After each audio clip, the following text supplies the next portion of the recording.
After the end of World War II, the world was split into two, East and West. This marked the beginning of the era called the Cold War.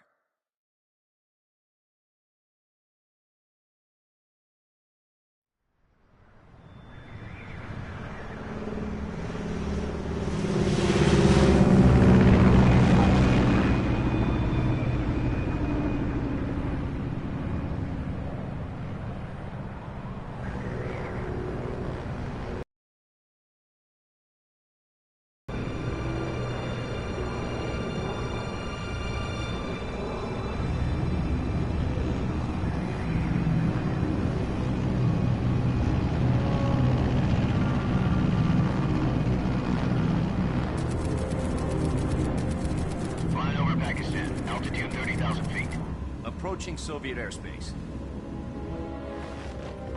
20 minutes to drop off. Commencing internal depressurization. Equipment check. Arm main parachute. All right. You ready to go?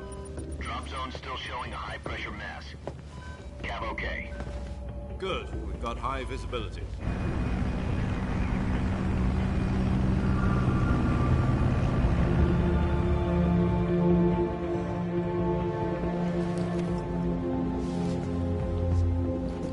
Put out that cigar. Connecting oxygen hose to interior connector. Put on your mask.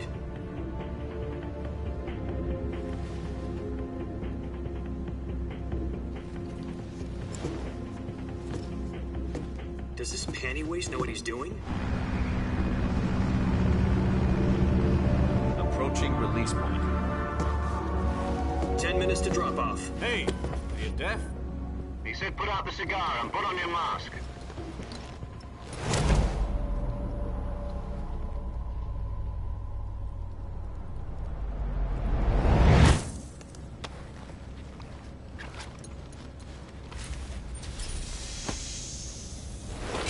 Depressurization complete. Checking oxygen supply. 6 minutes to drop off. Opening rear hatch.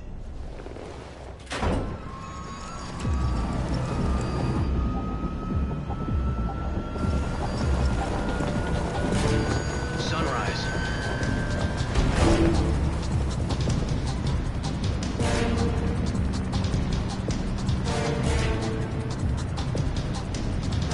External temperature minus 46 degrees Celsius.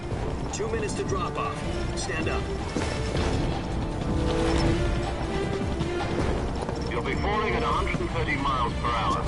Try not to get frostbite from the wind chill. 1 minute to drop off. Move to the rear. Activate the yellow bottle. This is one for the history books. The world's first halo jump. 10 seconds to drop off. Stand by. Status okay. All green. Prepare for drop-off. Countdown. 5, 4, 3, 2, 1. Spread your wings And fly. God be with you.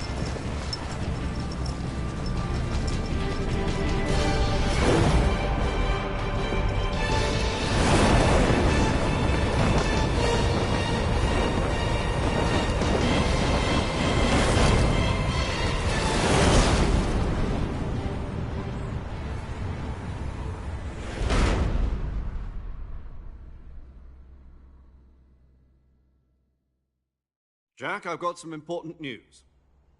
The head of the CIA has finally given us the green light for the Virtuous mission. Virtual mission? No, the Virtuous mission. The future of our Fox unit depends on it. If it succeeds, we'll be officially organized into a unit. Virtuous mission? Sounds like some kind of initiation ritual. You know, don't get cocky. This isn't a training op. Right. So what exactly is this wonderful mission? Well, about 2 years ago, a certain Soviet scientist requested asylum in the West through one of our moles. His name is Nikolai Stepanovich Sokolov. He's head of the OKB-754 Design Bureau, one of the Soviets' top-secret weapon research facilities, and the East's foremost expert on weapons. Sokolov, isn't he that famous? The Earth was blue, but there was no God. Well spoken. The rocket that carried Yuri Gagarin to orbit was the A-1, known as the Vostok rocket. Sokolov is said to be the man most responsible for the multi-engine cluster used in that rocket. After Gagarin's flight, Sokolov left rocket development to become the head of the newly established Design Bureau. From a lowly technician to head of a design bureau, that's quite a success story, so why do you want to defect? It seems he'd become afraid of his own creations. Afraid? Call it a crisis of conscience. And for that, he left his country and his family behind and went over the fence? Not exactly. One of his conditions was that his family was also to be taken safely to the west. We used a mole to get the family out first and succeeded in sneaking Sokolov over the Berlin Wall shortly afterwards. I was the one who conducted the operation. The security on the eastern side was still full of holes back then. Then what? We got Sokolov over in one piece, but the whole ordeal had left him exhausted, and we checked him into a hospital in West Berlin. It took him 2 weeks and more than 600 miles to get from the research facility in the Soviet Union to Berlin. He was in no condition to say anything coherent. And it was only a week later that we had something much bigger on our hands. The Cuban Missile Crisis. October the 16th, 1962, President Kennedy received word that the Soviets were in the process of deploying intermediate-range ballistic missiles in Cuba. The President demanded that the Soviets dismantle and remove the missiles. At the same time, he announced a naval blockade to prevent further missile shipments from reaching Cuba. But the Soviets didn't back down, instead placing their armed forces on secondary alert. Soviet transport ships carrying missiles continued on course towards Cuba. US and Soviet forces went on alert for an all-out nuclear war.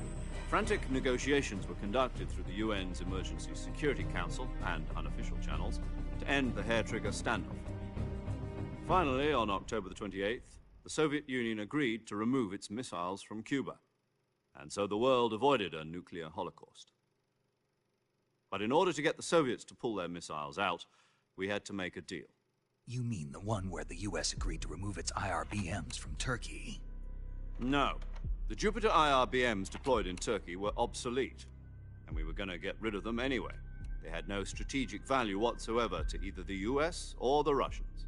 The Turkey deal was a ruse, a cover story that was fed to the other intelligence agencies around the world. So what did the Russians really want? Sokolov. They wanted us to return Sokolov. You mean the Soviets pulled out of Cuba just to get their hands on Sokolov? That's right. What the hell was he working on? At the time, we had no idea. We were running out of time. It was either give up Sokolov or risk full-scale nuclear war. In the end, we had no choice. President Kennedy gave in to Khrushchev's demand. The next day, I got Sokolov out of the hospital, handing him over to agents on the eastern side. Sokolov kept on screaming, "Save me," until he disappeared from my sight. Then, a month ago, we received some new information from one of our moles. About Sokolov? Yes.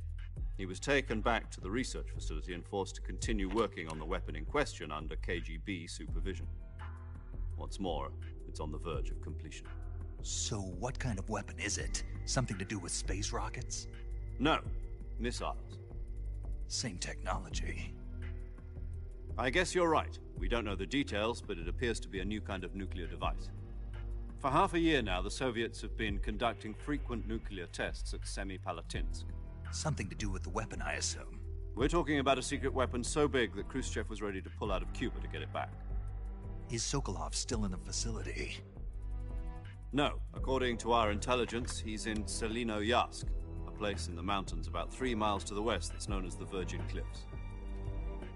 The Virgin Cliffs. Nice name for a virtuous mission. They moved him there just recently. Why? Apparently, they're conducting a field test of the weapon, but it's our best chance to get him back. This mission would never have been possible if he was still in the research facility. This is our last chance. Sokolov must have known that too when he contacted us.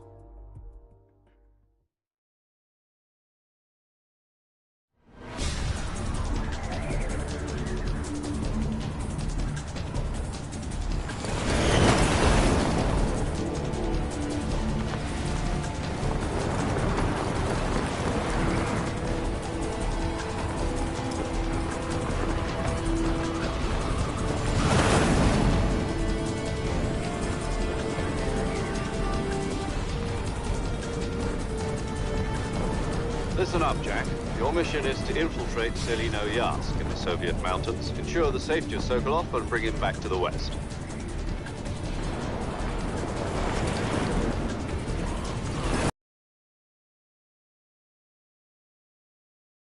Fleet will be facing a major crisis. The clock is ticking.